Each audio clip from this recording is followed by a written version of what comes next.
నమస్కారం కిరణ్ టీవీ భక్తి ప్రేక్షకులకి స్వాగతం. నేను మీ గాయత్రి. ప్రస్తుతం మనతో పాటు ఉన్నారు ప్రముఖ ఆధ్యాత్మికవేత్త జ్యోతిష పండితులు పోతుకూచి చంద్రమౌళి శాస్త్రి గారు. గురుగారితో మాట్లాడదాం. నమస్తే గురుగారు. ఓం నమః శివాయ. ఓం శ్రీమాత్రే నమః. ఆయుష్మాన్ భవ. తల్లి చెప్పమ్మా. తప్పకుండా గురుగారు, థ్యాంక్ యూ సో మచ్. గురుగారు, జూన్ 2 తారీఖు గురువు మారుతున్నాడు. మళ్ళీ ఎవరి జాతకంలో అయినా గురు సంచరిస్తే చాలా అదృష్ట యోగం అని భావిస్తూ ఉంటారు. వివాహం జరుగుతుంది, సంతాన యోగం కలుగుతుంది, అంటే అసలు ఇంకా ఊహించలేని శుభాలన్నీ కూడా వాళ్ళకే జరుగుతాయి అని అంటూ ఉంటారు. మళ్ళీ ఏ రాశుల్లో గురువు మారుతున్నాడు, ఏ రాశిలో సంచరించబోతున్నాడు జూన్ 2 నుంచి ఒకసారి తెలియజేయండి. ఓం బృహస్పతయే నమః. దేవానాంచ ఋషీనాంచ గురుం కాంచన సన్నిభం బుద్ధివంతం త్రిలోకేశం తం నమామి బృహస్పతిం. ఆది గురువులందరికీ కూడా, సనాతన ధర్మంలో ఉన్నటువంటి పీఠాధిపతులందరికీ కూడా, మాకు విద్యనందించి ఎంతో జ్ఞానాన్ని ఇచ్చినటువంటి గురువులందరికీ కూడా నమస్కరిస్తూ, గురువు యొక్క అనుగ్రహం ముందు మాలాంటి గురువుల మీద పడాలని కోరుకుంటున్నాను. మరి ఆ గురువు యొక్క దృష్టి ముందు ఆ కిరణాలు మా మీద పడ్డాయి అనుకోమ్మా. గురువుల యొక్క ఆరోగ్యము, వారికి ఉన్నటువంటి బుద్ధి జ్ఞానము అన్నీ కూడా ఎంతోమందికి కిరణాల రూపకంగా వెళ్తూ వాళ్ళందరికీ కూడా శుభం జరగడానికి అవకాశం ఉంటుంది. కాబట్టి ఈ గురువు ముఖ్యంగా రేపు జూన్ 2వ తేదీన అధిక జ్యేష్ఠ మాసంలో మంగళవారం రోజున సాయంత్రమో రాత్రో కర్కాటక రాశి తన ఉచ్చస్థిత రాశి. ఏదైనా సరే ఒక గ్రహము స్వక్షేత్రంలో కానీ మిత్రక్షేత్రంలో కానీ ఉన్నా ఉచ్చక్షేత్రంలో ఉంటే దానికి తిరుగులేదు. అందులో కర్కాటక రాశి భగవానుడు ఈ యొక్క బృహస్పతికి అత్యంత కీలకమైనటువంటిది. మరి ఆయన సొంత నక్షత్రంలో దాదాపుగా జూన్ 18 వరకు ఉంటాడు. జూన్ 18. ఒక గ్రహము అది ఉన్నటువంటి నక్షత్రాన్ని బట్టి ప్రభావాలు అధికంగా ఇస్తూ ఉంటుందమ్మా. శుభాలు ఇవ్వచ్చు, అశుభాలు ఇవ్వచ్చు. గురుడనంత మాత్రం అన్ని శుభాలు ఇవ్వాలని లేదమ్మా. వారి యొక్క జన్మజాతకాలలో ఈ గురుడు ఎక్కడైనా తేడాగా ఉంటే, ఇబ్బందులు పెట్టేవాడుగా ఉంటే, అవన్నీ కూడా ఇప్పుడు కొంతమందికి కొన్ని రాశుల వారికి ఆ ఇబ్బందులు తప్పవు. గురుడు ఉచ్చలో ఉంటే ఇంకా ఇబ్బందులు ఎక్కువ ఇస్తాడు. శని కన్నా ఇబ్బందులు పెట్టే వాళ్ళలో గురుడు గొప్పవాడు. శని మనల్ని అందరినీ ఇబ్బంది పెడతాడు, దంపతులను విడదీస్తారు అనుకుంటారు కదా.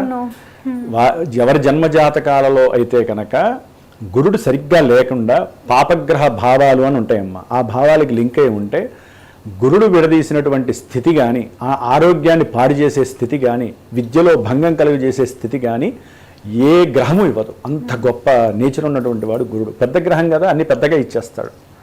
కాబట్టి ఈ గురుడు కర్కాటక రాశిలోకి జూన్ 2న మారి 18 వరకు సొంత నక్షత్రంలో ఉండి అక్టోబర్ 31 వరకు కూడా ఆయన సంచరిస్తూ ఉంటాడు. జూన్ 18 నుంచి ఆగస్టు 19 వరకు కూడా గురుడు కర్కాటక రాశిలో శని యొక్క నక్షత్రమైన ఉత్తరాభాద్రలో ఉంటాడు. మళ్ళీ ఆగస్టు 19 నుంచి అక్టోబర్ 30 వరకు కూడా ఆయన రేవతి నక్షత్రంలో, ఆశ్లేష నక్షత్రంలో, బుధ నక్షత్రంలో ఉంటాడు. అంటే ఈ గురుడు ఒకే రాశిలో ఉన్నప్పటికీ ఈ నక్షత్రాలకి లింకే ఉన్నటువంటి శని యొక్క లక్షణాలు కలిగి ఉంటాడు, ఇచ్చే ఫలితాలు ఇస్తాడు, బుధుడి యొక్క ఫలితాలు ఇస్తాడు. అందుకనే కొంతమంది చెప్పినవన్నీ మాకు జరగట్లేదండి, మీరు చెప్పినవి కొన్ని రోజులే జరిగినాయి, మాకు జరగట్లేదు అంటారు. జన్మజాతకం మూలమైతే ఈ యొక్క గోచారంలో కూడా గ్రహము ఉన్న చోట ఉంది కదా అని చెప్తే అన్ని శుభాలు ఇచ్చేదు. ఎన్నో రకాల మిరాకిల్స్ జరుగుతాయి. అందుకనే గురువుని ఆశ్రయించండి అంటారు. గురువుని ఆశ్రయించి జాతకమో చెప్పించుకుంటే వాళ్ళకి తెలుస్తుంది వ్యవహారం. కాబట్టి మరి ఈ గురుడు దేనికి ఎక్కువ ఇస్తాడంటే అమ్మ, ముఖ్యంగా ధనకారకుడు. ధనాన్ని ఇవ్వాలన్నా, కుటుంబంలో వృద్ధి అంటే సంతానము, వంశము వృద్ధి చెందటము, సంతానము కలగడం కూడా వృద్ధి చెందటమే, వివాహానికి అనుకూలవంతం చేయటము, వివాహం ద్వారా సంతానం వస్తుంది కాబట్టి, అట్లాగే గోత్రాన్ని అభివృద్ధి చేయటము. ఎవరి గోత్రం వృద్ధి చెందాలంటే మగపిల్లాడు పుట్టాలిగా. అవును. అంటే ఎవరికైనా సంతానము, పురుష సంతానం కలగాలంటే గ్రహాలన్నింటిలో రవి తర్వాత గురుడు అత్యంత ప్రాధాన్యులు. కాబట్టి ఎవరికైనా మగ సంతానం కలగాలనే భావన అధికంగా ఉన్నటువంటి వాళ్ళకి ఈ గురుడే సర్వదా రక్ష. మీ జాతకంలో ఆ దశలో అంతర్దశలు యాక్టివేట్ అయినా గురుడు ఇప్పుడు వచ్చినటువంటి ఈ రాశిలో ఒక రకంగా ఇది స్త్రీ రాశి, కానీ సొంత నక్షత్రంలో ఉన్నాడు కాబట్టి చాలా వరకు అనుకూలమైనటువంటి అనుకూలతలు వీరికి కలగడానికి అవకాశం ఉంటుంది. అందులో ముఖ్యంగా జ్ఞానానికి హేతువు. ఎవరైతే హయ్యర్ ఎడ్యుకేషన్స్ చదవాలనుకుంటున్నారో, ఎవరైతే కనుక ఉన్నతమైనటువంటి విదేశాలకి వెళ్ళాలనుకుంటున్నారో వారికి కూడా అనుకూలము. కొంతమంది విదేశాల నుంచి తిరిగి వచ్చేటటువంటి అవకాశం కూడా ఈయన కలుగు చేస్తున్నాడు. ఎందుకంటే మన యొక్క జోడియాకలో కర్కాటకం అనేటటువంటిది 4వది, అంటే స్వక్షేత్రాన్ని స్వదేశాన్ని తెలియజేస్తుంది. అంటే విదేశాల్లో ఉన్నటువంటి వాళ్ళు ఇక్కడికి వచ్చేటటువంటి వాళ్ళు చాలా మంది ఉండే అవకాశాలు ఉన్నాయి. ఏది అక్టోబర్ 31 లోపల చదువుకున్న వాళ్ళు, ఉద్యోగం లేని వాళ్ళు, ఉద్యోగం వచ్చి కూడా రిజైన్ చేసి వచ్చేవాళ్ళు చాలామంది ఉంటారమ్మా. కాబట్టి ఎందుకని స్వదేశంలో వీరికి అత్యున్నతమైనటువంటి బరువు బాధ్యతలు ఈయన ఇవ్వబోతున్నాడని అర్థం చేసుకోండి. అంటే లక్ష్మీ ప్రదాయకుడు ఎవరంటే గురువు. కాబట్టి ఏదైనా సరే వృద్ధి చేయాలి, వ్యాపారాన్ని వృద్ధి చేయాలన్నా, రోగాల్ని వృద్ధి చేయాలన్నా, లేకపోతే శత్రువుల్ని వృద్ధి చేయాలన్నా కూడా ఈయన యొక్క కారకత్వాలు బాగా పనిచేస్తాయి. కాబట్టి అది వారి జన్మజాతకాల్లో వాళ్ళకుంటే ఇప్పుడు మటుకు మనం కొన్ని రాసుల్లో ఏ రాశుల వారికి 12 రాశుల్లో ఈ గురువు యొక్క అనుకూలతలు ఏ విధంగా వారికి అవకాశాలు ఇస్తాయి, ఈ అక్టోబర్ 31 వరకు ఎవరికి వివాహ యోగాలు, ఎవరికి వాహన యోగాదులు, ఎవరికి సంతాన యోగాదులు కలుగుతాయి, ఎవరికి అప్పుల బాధలు తీరిపోతాయి, కోర్టు సమస్యలు కాస్త గట్టెక్కుతాయి, ఇలాంటివన్నీ కూడా మనకి కొంతవరకు తెలుసుకునే ప్రయత్నం చేసుకోవచ్చమ్మా. చెప్పినవన్నీ పరిపూర్ణంగా జరుగుతాయని మాత్రం ఎవరు ఆశించద్దు. జన్మజాతకం ఒక్కటే మీకు తెలియజేస్తే అది గుర్తుపెట్టుకోవాలి. తప్పకుండా గురుగారు, మళ్ళీ గురు మార్పిడి వల్ల సింహరాశి వారికి ఎలాంటి ఫలితాలు లభిస్తాయి అంటారు? అమ్మ, సింహరాశి వారికి ఈ గురుడు పంచమ స్థానాధిపతి అయి పరిపూర్ణ యోగకారకుడై 12వ స్థానంలో ఉచ్చస్థితిని పొంది ఉండటం అనేటటువంటిది చాలా చాలా యోగ్యకరము. స్థానము 12వ స్థానము అనేటటువంటిది ఏంటంటే అమ్మ అధికమైనటువంటి ఖర్చును తెలియజేస్తుంది. అట్లాగే వారు సంతాన విషయంలో కోరుకున్నది జరక్క, కొంతమంది సింహరాశి వారికి సంతానము ఆ విద్యను చదువుకోవాలి, ఈ విద్య చదువుకోవాలి, లేదా విదేశాలకు వెళ్ళి అక్కడ చక్కగా రాణింపు జరగాలి అని కోరుకుంటారు.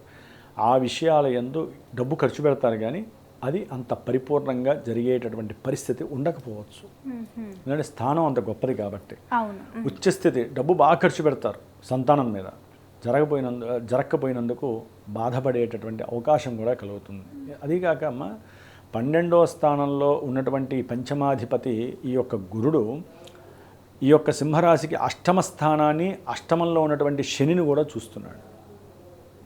అంటే ఇక్కడ మెయిన్ ఏమవుతోంది, 4వ స్థానం మీద ఆయన యొక్క దృష్టి పడుతుంది, 8వ స్థానం మీద పడుతుంది, 12వ స్థానంలో ఉంది. కొంతమంది వివాహం అవుతుందేమో అనే ఉద్దేశంతోనో లేకపోతే ఆకర్షణాయుతంగానో ప్రేమించుకుంటారు. ప్రేమలో విఫలత్వము కలుగుతుంది. ఆ సమయం కలుగుతుంది. పెళ్ళిళ్ళు కాకపోగా ప్రేమలో విఫలత్వం కలిగి ఒకళ్ళ మీద ఒకళ్ళకి అవమానము, అనుమానాలు అనే శంకలు కలుగుతాయి. కుటుంబంలో దీనివలన విద్వేషాలు కలుగుతాయి. తండ్రికి ఈ విషయంలో ఇబ్బంది కలగచ్చు ఈ సింహరాశి వారికి. కాబట్టి దానివల్ల గృహంలో కూడా తల్లిదండ్రుల యొక్క వ్యతిరేక భావనలు వీరి మీద ఎక్కువగా పడే అవకాశం ఉంటుంది. నా ఆస్తులు నీకు రావు పో అని సినిమాలు అంటూ ఉంటారే, అట్లాంటి అవకాశాలు కూడా సింహరాశి వారికి కలిగే అవకాశం ఉంటుంది. అంటే 12వ స్థానంలో ఉచ్చస్థితిలో ఉన్నటువంటి గురుడు చాలా చాలా యోగ్యాన్ని పొంది ఉన్నట్టే లెక్క, కానీ ఆ స్థానం మంచిది కాదు కాబట్టి ఆ ఇచ్చే భావాలన్నీ కూడా చెడిపోతాయి. ముఖ్యంగా అమ్మ వీరు ఏదైనా దేవాలయాలకి సంబంధించి, అనాథాశ్రమాలకి సంబంధించి, లేకపోతే బాగా లేనటువంటి వాళ్ళు ఉంటారు, అంటే కన్ను ముక్కు చెవులు సరిగ్గా పనిచేయక ఉండేటటువంటి కొన్ని స్టడీ సర్కిల్స్ ఉంటాయి. వాటికి సంబంధించి వీరు ఖర్చు పెట్టగలిగితే, 10 రూపాయలు ఇవ్వగలిగితే కొన్ని విషయాల్లో వీళ్ళకి కంఫర్ట్నెస్ దొరికే అవకాశం ఉంటుంది. తల్లి ప్రేమకి దూరం అయ్యే వాళ్ళు కూడా ఎక్కువ ఉంటారు ఈ యొక్క సింహరాశి వారు. అంటే తల్లికి ఏదైనా అనారోగ్యం వచ్చి తగ్గిపోతుంది అనుకున్న మూమెంట్లో తల్లి యొక్క ఆదరణ లోపించే వాళ్ళు కూడా సింహరాశి వారు చాలామంది ఉండే అవకాశం. అంటే గురు మార్పిడి వలన గురుగారు, గురువు మారటం వల్లనే అన్నీ మంచి జరగవమ్మా. ఆయన ఉన్న స్థానాలు, ఆయన చూసే వీక్షణలు బట్టి కూడా విద్యార్థులకి విద్యలో భంగము కలుగుతుంది.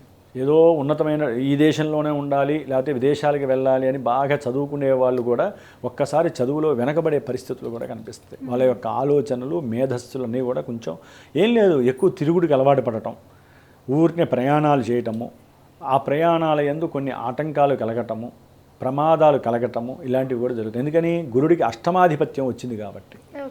ఇక్కడ సింహరాశి వారికి 12లో ఉన్నాడంటే భావాలు వీరికి చెడు జరుగుతుంది, వీరికి ధన నష్టము, వీరికి అప్పుల బాధలు ఎక్కువ అవుతాయి, ఇవన్నీ ఈజీగా చెప్పేయచ్చు. ఏ రకంగా జరుగుతుందో చెప్తే వాళ్ళు జాగ్రత్త పడతారు కాబట్టి నేను ఆలోచించి చెప్తానమ్మా.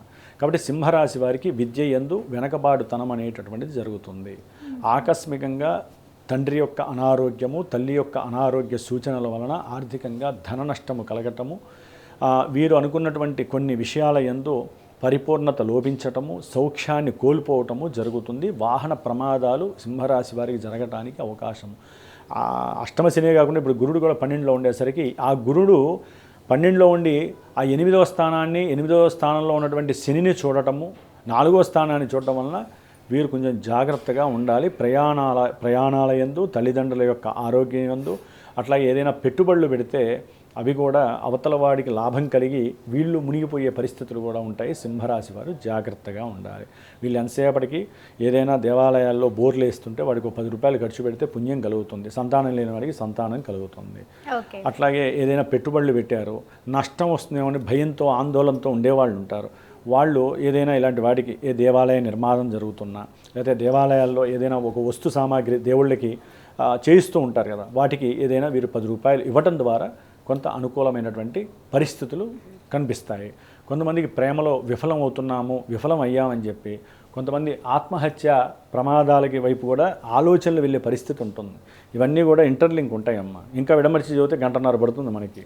కాబట్టి ఉన్నంతలో ఈ ఆలోచనల నుంచి సింహరాశి వారు దూరం కావాలంటే ఏం చేయాలి? అదే పరిహారాలు ఏమైనా? గురువుకి కంపల్సరీ మరి ఆయన నక్షత్రాలు మారుతూ ఉంటాడా, నక్షత్రాలు మారినప్పుడు భార్యాభర్తల మధ్య కంపల్సరీ సౌఖ్యహీనత్వం కలిగి విడాకులకు వెళ్ళటం, లేకపోతే భార్యాభర్తల్లో ఎవరో ఒకళ్ళ మీద ఒకళ్ళు లేనిపోని విద్వేషాలు కలగజేసుకొని కుటుంబంలో ఒకరి మీద ఒకరికి బ్యాడ్ ఇంప్రెషన్ తెలియజేసి పోలీస్ స్టేషన్ల దాకా వెళ్ళి కేసుల దాకా వెళ్ళి విడదీరానేటువంటి బంధం కూడా విడిపోయే బంధంగా తయారవ్వటం, ఇట్లా అనుమానాలు, అవమానాలు ఇవన్నీ కూడా మధ్యలో కొన్ని నెలల్లో వస్తాయి. అట్లాగే సింహరాశి వారికి ఆర్థికపరమైనటువంటి అంటే సంతానపరంగా పెట్టినటువంటి డబ్బు, చదువు పరంగా కానివ్వండి, లేకపోతే ఏదైనా వ్యాపారపరంగా పెట్టినటువంటి డబ్బు కానివ్వండి, ఇట్లా ఏదైనా సరే వీళ్ళు పెట్టినటువంటి వ్యాపారపరమైనటువంటి ఆర్థిక ధన నష్టాలన్నీ కూడా ఈయన మళ్ళీ ఆశ్లేష నక్షత్రంలోకి వచ్చినప్పుడు జరుగుతాయి. కొంతమందికి పెట్టినటువంటి పెట్టుబడుల ద్వారా ఉద్యోగం పోయి ఉంటుంది, ఏం చేయాలో తెలియదు, ఉన్నటువంటి డబ్బు వచ్చే అవకాశం ఉండదు. పెట్టిన పెట్టుబడులకి తగ్గట్టుగా ధనము ఏదో రకంగా అయిన వాళ్ళు తీసుకొని ఉంటారు కదా, వాళ్ళు డబ్బులు తిరిగి ఇవ్వటం, లేకపోతే ఉద్యోగంలో వీరు ఎవరికో కింద వాళ్ళకి డబ్బులు ఇస్తారు, వాళ్ళు అడిగినప్పుడు అది 1,00,000 కావచ్చు, 10,000 కావచ్చు అమ్మా, సమయానికి ఆదుకున్నట్టే కదా. అవన్నీ కూడా ఆగస్టు తర్వాత వీళ్ళకి ధనప్రాప్తి కలగడానికి అవకాశం. ఇట్లా నక్షత్రాలు గురుడు మారినప్పుడల్లా వైబ్రేషన్స్ మారుతాయి. మనం ఇక్కడ ఉన్నప్పుడు ఒకలా ఆలోచనలు ఉంటాయి, బయటికి వెళ్ళాక ఒకలా ఉంటాయి, మన ఇంటికి వెళ్ళాక ఒక ఆలోచనలు ఉంటాయి, ఎవరన్నా ఫోన్ చేసినప్పుడు ఒకలా ఉంటాయి. మరి మనకే ఇన్ని ఆలోచనలు మారితే గ్రహాలు నక్షత్రాలు మారినప్పుడు, నక్షత్రం అంటే ఏంటమ్మా? మన మనసు, మనిషి యొక్క మనసు నక్షత్రంతోనే కదా అనుసంధానం. ఇవాళ ఒకలా ఉంటాం మనం, రేపు ఇంకోలా ఉంటాం. ఇవన్నీ కూడా ఇంటర్లింక్ పాలసీ థియరీ జరుగుతుందమ్మా. అందుకనే జ్యోతిష్యం అనేటటువంటిది గురువుని ఊరిని ఆశ్రయించరు. అలాగే గురువులు కూడా ఏంటంటే అఖండమైనటువంటి సిద్ధి ద్వారా అవతల వ్యక్తులకి శుభం జరగాలని మాత్రమే మనం చెప్పాలి. మనకి ఎట్లయినా భగవంతుడు చేయాల్సిన శుభాన్ని మనకి చేస్తాడు.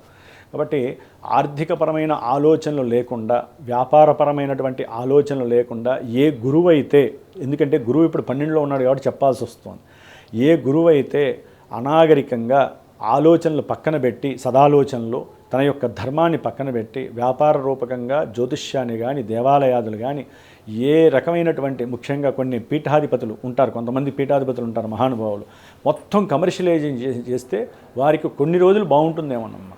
కానీ కొన్ని రోజులు గ్రహాలు తీసుకుంటే వేరే గ్రహాలు లాక్కుంటాయి కదా, అప్పుడు వాళ్ళని 3 చెరువులు నీళ్లు తాగిస్తాయి. అందుకనే బతుకు తెరువుకు అవతలవాడు బాగుండాలని చెప్పి పరిపూర్ణమైనటువంటి ఆశీర్వచనంతో గురువు ఎంత చేసినా కూడా అతని దాకా ఏ నెగిటివ్నెస్ రాదు. గురువే పాజిటివ్ అయితే నెగిటివ్ ఎందుకమ్మా? అందుకనే నక్షత్రము చాలా గొప్పది. మరి ఈ గురుడు మహానుభావుడు ఉచ్చస్థితిలో ఉండి 12వ స్థానంలో ఉండి ఆయన నక్షత్రాలు మారినప్పుడు శని భావ ఫలితాలు ఇస్తాడు, బుధుడు యొక్క ఫలితాలను ఇస్తాడు.